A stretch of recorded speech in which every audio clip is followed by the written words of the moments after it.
What's up, Everyday Blades? We are going back to the basics today. Just seeing too many packages falling apart as they arrive to the customer. So I'm going to give another tutorial on how to wrap packages. And even my wrapping has gotten better over time. I learned tricks from other guys. I get packages, probably 15 packages a week. So I see stuff that other guys do that I adopt. So the number one package we all send out is the small flat rate priority box. This is one that's about to go out. This is what mine look like when they go out. It is fully wrapped with tape ×2 on all the corners. And then this stuff here is great. Tamper-proof tape. It's super thin. You don't use it for structural tape, but if anybody tampers with it, it will show. You can't peel this up and put it back. So it might be a little bit overkill. I don't care. It's cheap insurance. So to start out, the first thing I do, and I would recommend if you ship any amount of packages, is go to pirateship.com. Pirateship.com, even the UPS packages you send are cheaper than if you buy it directly on United States Post Office packages are cheaper than if you buy them directly from the post office. I'm not kidding. It's at least, on a priority box, I think it's like $1 cheaper. It's significant. Also, I believe they self-insure, so their insurance is cheaper, and I don't know if it'll work or not. I don't know if they pay out or not, but I bet you you got a better chance than you do with the post office. So the first thing I'm gonna do is I'm gonna ship this. So there's many ways you can do this.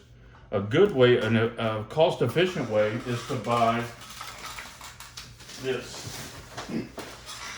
This paper comes in a huge box, packing paper, okay? But also, the main thing I do is save all of the packing material I got from all the Amazon packages and tons and tons of bubble wrap I got stashed. So what I like to do on something like this, and it don't have to be pretty, and you're not really protecting it from banging around, the box and stuff is going to do that. What I'm doing here is putting a layer on the outside of the box. And this stuff doesn't like to cut very well. Let me grab a pair of scissors. These are even better. Macho Man scissors. What I'm doing here is creating a protective layer just around the box so I can tape the box, the knife, to the box. Okay, following? I'll tighten that up. Tape it. Tape it.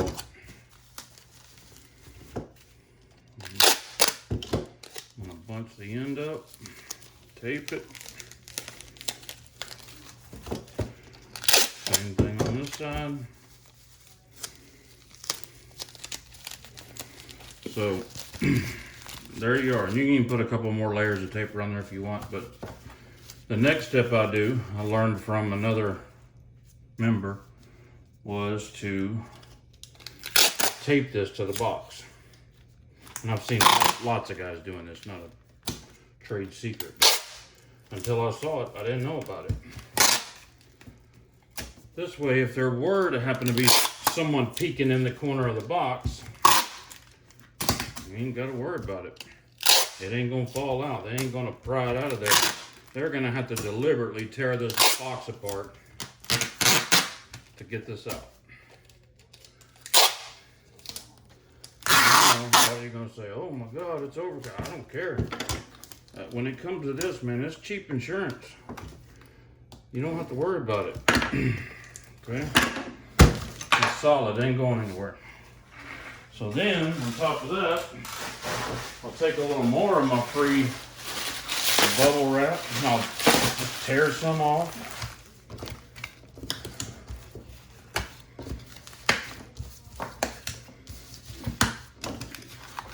hold this up.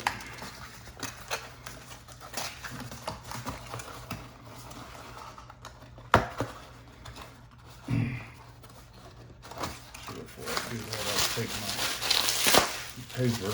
Be careful on mine. Because not a lot will fit. I'm not trying to totally pack in there.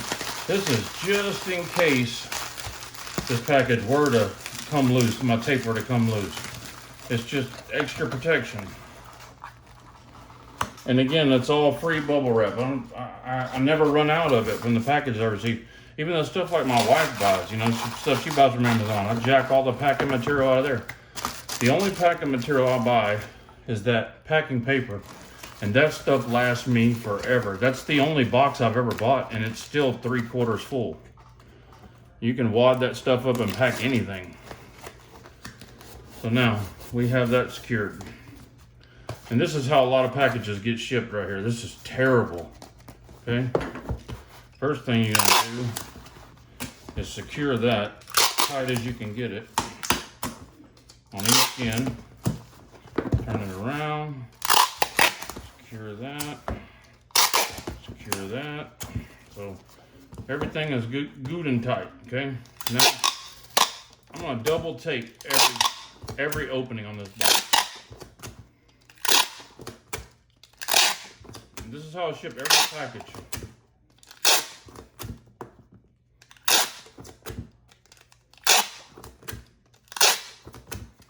And you say, man, you're using a lot of tape, that's expensive. No, it's not. You can buy this good industrial tape on Amazon by the case for like $2 a roll. And you can, and I don't have to change rolls a whole lot. It lasts a long time. 2 pieces of tape on everything. Every opening.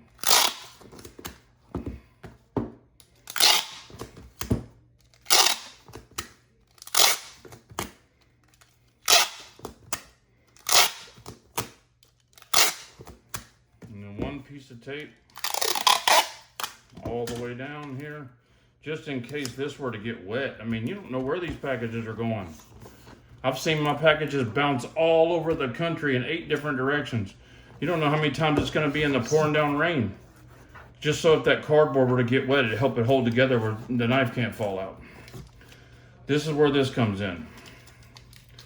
So this stuff is super thin and it lasts a long time. I bought like 10 rolls of this thinking it would last me a couple of months.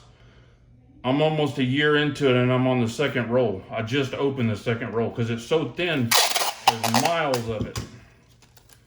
But don't use this to secure the package because this won't hold anything shut. It's weak tape, but it's designed that way.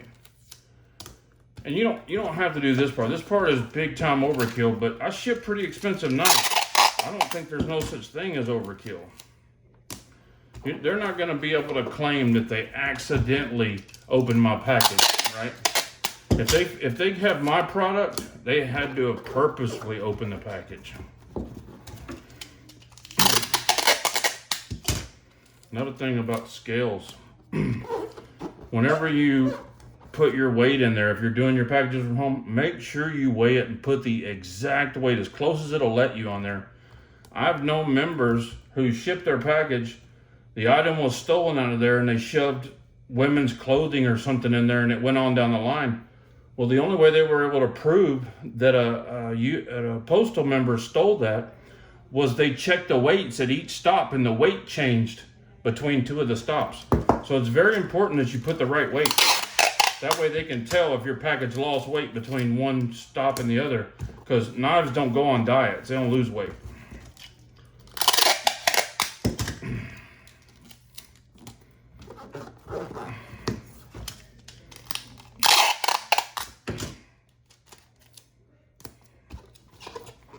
All right.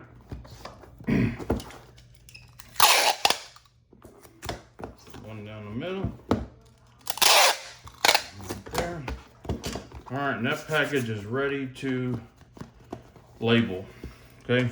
I use I'm not going to show the other side of this, but I use a thermal label maker. It doesn't use any ink. It will print and print and print and print. It burns the label onto here.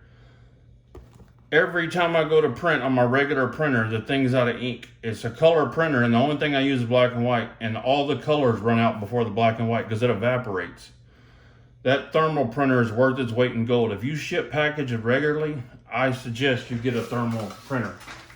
And it just prints out the sticker, you stick it on there and go. See, I got packing material everywhere. All in a corner of my office. And I reuse all of it. So that is how I package a package. And you should be getting very close to that, if not doing the exact same thing. If you care about your knife getting to where it's supposed to go, follow this. Everything here is on Amazon. If you buy it in bulk, you can get it cheap. Guys, thanks for watching. Oh, don't forget your scale. Weigh it, put the exact weight. I think it only lets you go to a ½ ounce. You can't put like 6.3, but you can put 6.5. Round up. Make sure you get your weights right. So let's do better on shipping the packages. So that way we have more knives getting to more people and less problems. Guys, have a good one. God bless you and your families. Say a prayer for our country. Good night.